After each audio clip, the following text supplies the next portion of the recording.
नमस्कार, आप सभी दर्शकों का स्वागत है लाइव इंडिया हर पल में। मैं आपके साथ श्वेता। बुलेटिन की शुरुआत करेंगे आपातकालीन को लेकर। तो आपको बता दें कि आपातकालीन का आज 50वां साल पूरा हो गया है। इसी बीच सारे नेता जो हैं वो बयान दे रहे हैं। और आपको बता दें कि इस बीच योगी आदित्यनाथ, उत्तर प्रदेश के सीएम योगी आदित्यनाथ भी अपना बयान दिए हैं। उन्होंने कहा है कि भारत के संसदीय लोकतंत्र का एक काला अध्याय ठीक 50 वर्ष पहले आज ही के दिन देर रात को घटित हुआ था। इसके आगे योगी आदित्यनाथ ने क्या कुछ कहा, आइए सुनते हैं। 25 जून 1975 रात के अंधेरे में श्रीमती इंदिरा गांधी जी के नेतृत्व में कांग्रेस की सरकार ने कैसे भारत के लोकतंत्र को नष्ट करने का प्रयास किया था। उस समय के सभी विपक्षी दलों के नेताओं को, उसमें से अटल बिहारी वाजपेयी जी, से मोरारजी देसाई जी, से जयप्रकाश नारायण जी, से लाल कृष्ण आडवाणी जी और विपक्ष के सभी नेताओं को बंद करके लोकतंत्र के गले को पूरी तरह घोंटने का प्रयास किया था। आज जब 50 वर्ष के उपरांत हम इमरजेंसी की उन यादों को स्मरण करते हैं तो स्वाभाविक रूप से कांग्रेस में चेहरे बदले होंगे, लेकिन उसका चरित्र, उसके हाव भाव आज भी वही हैं जो 1975 में एक बर्बर चेहरा उस समय में कांग्रेस पार्टी का देखने को मिला था।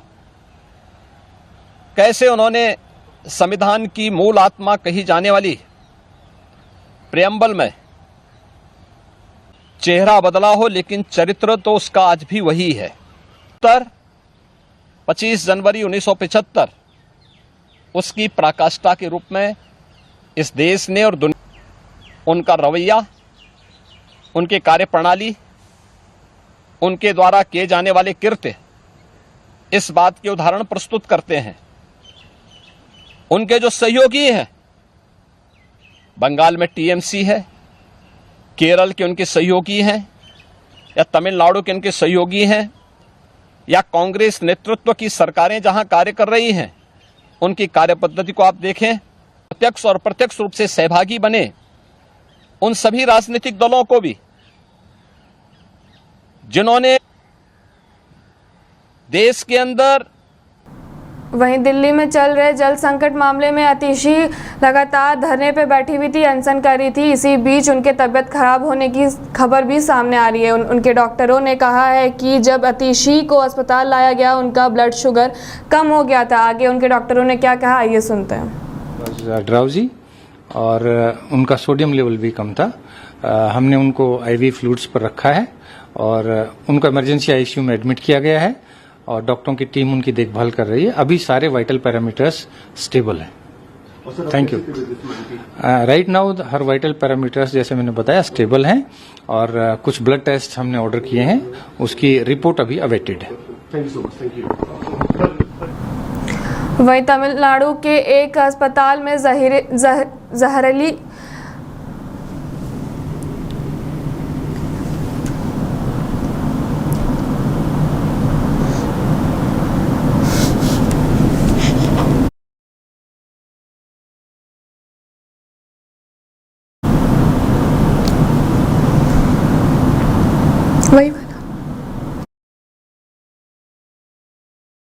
एक मेडिकल कॉलेज और अस्पताल में जहरीली शराब के पीड़ितों को भर्ती कराया गया है, जिसमें 58 लोगों की मौत की होने की सूचना अभी तक आ रही है। आपको बता दें कि 58 लोगों की मौत अभी तक हो चुकी है इस जहरीले शराब के वजह से।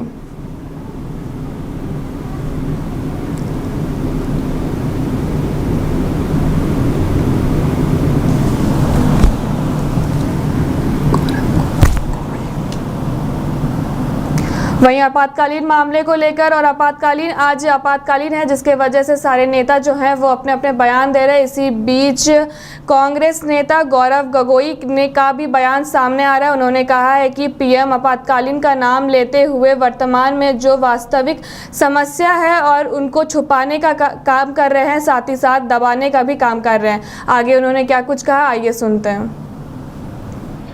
देखिए, मैंने जैसे कि कहा कि इमरजेंसी का नाम लेते हुए वो वर्तमान में देश में जो वास्तविक समस्या है उसको छुपाने और दबाने का काम करना चाहते हैं।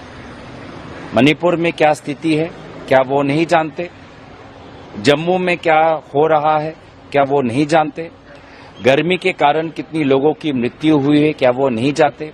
पूरा शिक्षा विभाग एकदम सबसे भ्रष्ट विभाग अगर देश में कोई है तो वो आज का शिक्षा विभाग है, जिसका कारण वही है जो राहुल गांधी ने अपने प्रेस वार्तालाप में कहा कि भाजपा और आरएसएस ने अपने ऐसे कुछ लोगों को शिक्षा विभाग के विभिन्न जिम्मेदारी पद पर रखा, जिसके कारण आज पूरा शिक्षा विभाग पर जो विश्वास था हमारा देश का, वो विश्वास आज उठ चुका है।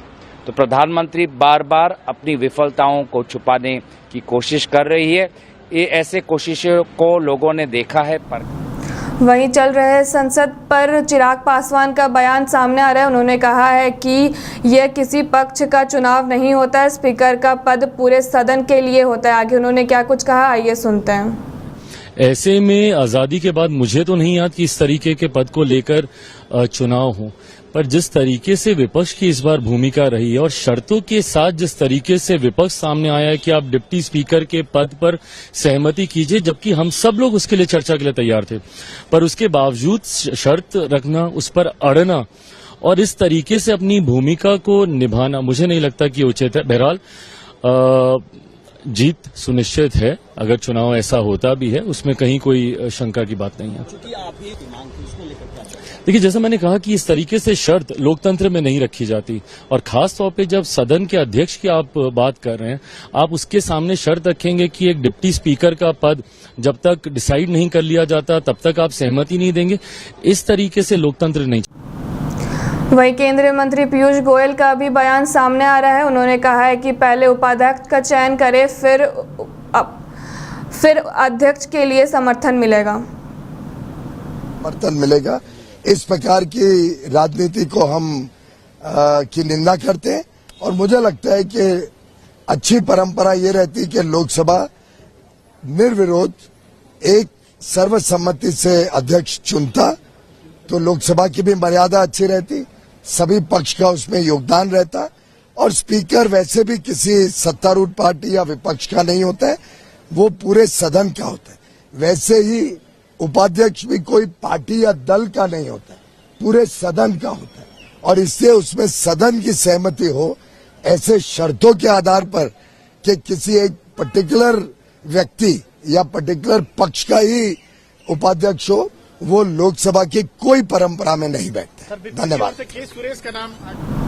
वहीं तेलंगाना के सीएम रेवंत रेड्डी आज जेपी नड्डा से मुलाकात किए और साथ ही साथ कई मुद्दों पर बात भी किए।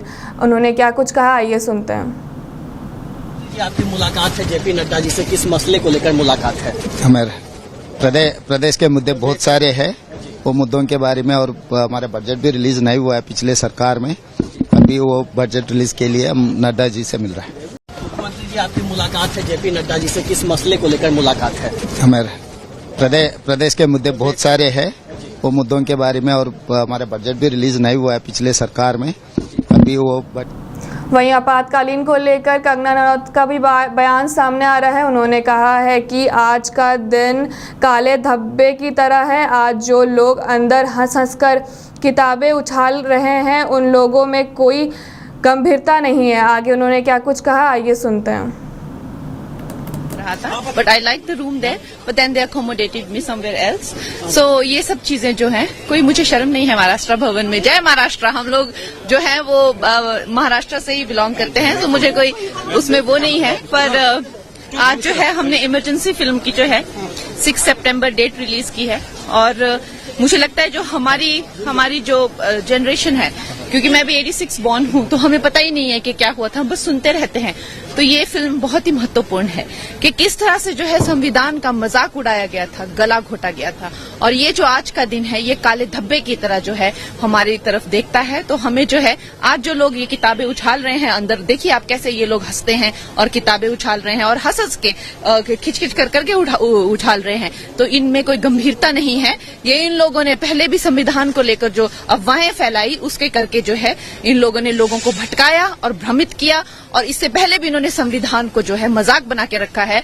तो 6 सितंबर को इमरजेंसी फिल्म आ रही है, जिसमें इनके सारे काले चिट्ठे खुलेंगे कि एक ये परिवार है जिसने इस देश को जो है बाप दादा की जागीर। तो मेरे साथ इस बुलेटिन में इतना ही, मुझे दीजिए इजाजत, नमस्कार।